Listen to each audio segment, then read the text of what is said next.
Bonsoir, bonsoir mes chers compatriotes.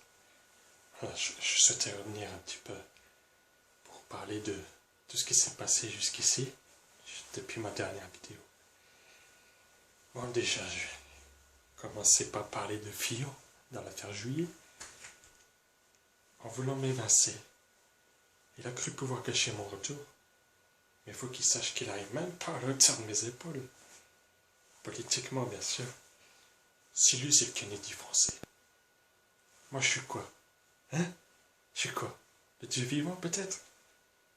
Écoutez, il n'y a pas besoin d'un piège à loup pour attraper une limace. Il a joué. Il a perdu. Il a vaincu. Regarde, j'en connais un autre qui a perdu. Vous savez, celui qui s'est fait siffler samedi, dans mon meeting, à Bordeaux. Lui aussi, il a voulu prendre ma place. On en reparlera samedi. Heureusement, je peux compter sur ma petite Bernadette. Elle, au moins, elle n'est pas comme son mari. Elle me soutient.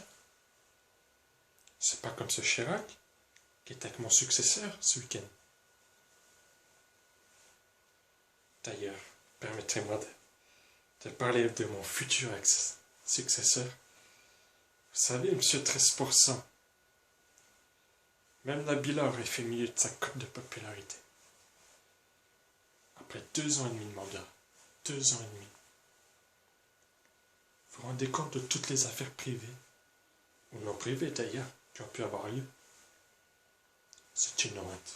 Je vous l'ai dit, c'est une honte. Par exemple, l'ex-première dame qui a sorti son livre « Merci pour ce moment ».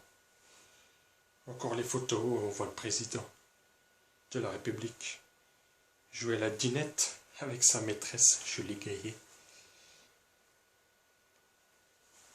Tout ce que j'ai envie de lui dire, c'est merci. Merci pour ces 2 ans et demi de rigolade.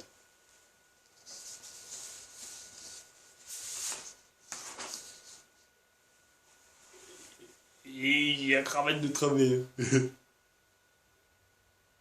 Oui, bonsoir. Je ne me permets pas de parler de cette façon. Il faut lui rappeler qu'il a été élu par les Français en 2012. Enfin, c'est parce que les surrendants veulent l'entendre. Puis, il y a une chose, ce qui se passe en privé, se règle en privé. Je fais aucun commentaire là-dessus. Je rappelle, il y a un cap. Et je le maintiendrai jusqu'au bout de mon mandat. Jusqu'au bout. Mais il y a quand même eu positif. Tenez, les chiffres de la croissance au 3e trimestre. 0,3% au lieu de 0,1%. 0,3%. Ça veut dire beaucoup. Mais j'ai envie de dire et 1, et 2, et 0,3%. De toute façon, quand je suis indécis, tout le monde me dit que je suis un gros mou. Et quand je veux preuve de fermeté, il y a des morts. En fait, quoi que tu fasses, je suis nul.